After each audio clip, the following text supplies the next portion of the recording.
sommes très heureux aujourd'hui de voir que le Sénégal est le premier pays de l'Afrique subsaharienne à inaugurer officiellement le démarrage du statut d'étudiant entrepreneur. Le programme Entreprendre a deux grandes composantes. La première est de créer des espaces de formation et d'accompagnement des étudiants vers l'emploi. Nous avons 3 espaces pilotes au Sénégal, l'un à l'Université de Dakar, l'autre à la ville de Thiès et le troisième à Ziguinchor, à l'Université de Ziguinchor. Ces 3 espaces vont être des espaces de support à ce nouveau statut d'étudiant entrepreneur. L'objectif étant de créer des étudiants prêts à l'emploi, des étudiants qui prennent des initiatives et parmi eux, un certain nombre vont aller jusqu'à créer leur propre entreprise.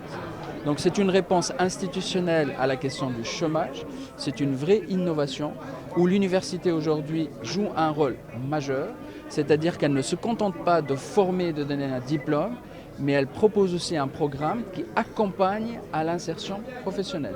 Ainsi, on améliore d'un côté la question du chômage des diplômés, mais en même temps, on développe l'esprit entrepreneurial pour que les étudiants à la sortie de l'université ne soient pas demandeurs d'emploi, mais soient créateurs d'emploi. Ils ont leur diplôme en poche, plus un projet qui peut tenir la route rapidement. Et c'est donc cette belle innovation qu'inaugure le Sénégal aujourd'hui et nous sommes très ravis de voir que cette collaboration est très fructueuse avec votre pays. L'UF a déjà commencé depuis 2019 ce projet dans 2 pays pilotes, la Tunisie et le Maroc. Et ces 2 projets pilotes ont eu un grand succès puisqu'on a dépassé les 3000 étudiants qui ont adhéré à ce programme et plus de 131 startups ont vu le jour grâce à ce programme, des étudiants qui sont allés jusqu'au bout de la création d'entreprises. Et donc, c'était ce premier projet par un financement européen. L'Agence universitaire de la francophonie a proposé sur ses propres fonds de faire une extension de ce projet sur toute l'Afrique subsaharienne et aussi les Caraïbes.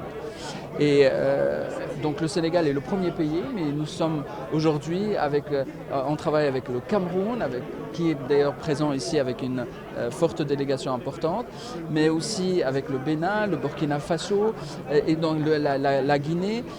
10 autres pays vont suivre et ça va, je l'espère, avoir une dimension internationale avec un échange d'expériences entre tous ces pays. Nous venons de lancer ce matin officiellement le statut national de l'étudiant entrepreneur, qui est un projet de l'AIF, l'Agence universitaire de la francophonie.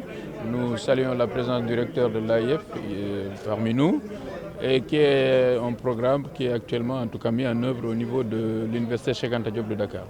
Je pense que c'est important ce programme parce que nous connaissons tous le problème de l'employabilité de nos diplômés. Le fait que durant leur formation, que les étudiants soient déjà, en tout cas dans l'entrepreneuriat, nous pensons que cela permettra de résoudre cet épineux problème de l'employabilité de nos étudiants, de nos diplômés. Donc c'est tout ce qui donne un sens aujourd'hui à cette journée. Vous savez qu'au Sénégal, en plus de nos universités classiques, le président de la République a mis en place les instituts supérieurs d'enseignement professionnel. Tout ça entre dans le cadre de cet objectif de faire en sorte que nos étudiants, quand ils sortent de leur formation, quand ils ont leur diplôme, qu'ils puissent pouvoir soit entreprendre, soit pouvoir en tout cas être opérationnels. L'emploi, c'est transversal. Nous avons la formation professionnelle, nous avons le ministère de l'Emploi, donc en charge de l'emploi. Je pense qu'en faisant un arrêté interministériel, nous donnerons plus de poids à ce statut, ce qui permettra aux étudiants, je pense, d'être plus enclins à entrer dans le statut de l'étudiant entrepreneur. L'employabilité, c'est pour régler le problème du chômage. Nous espérons que des étudiants entrepreneurs pourront, en plus déjà de ne pas venir demander de l'emploi au niveau de l'administration, créer des entreprises qui pourront embaucher d'autres employés. C'est le but de la manœuvre.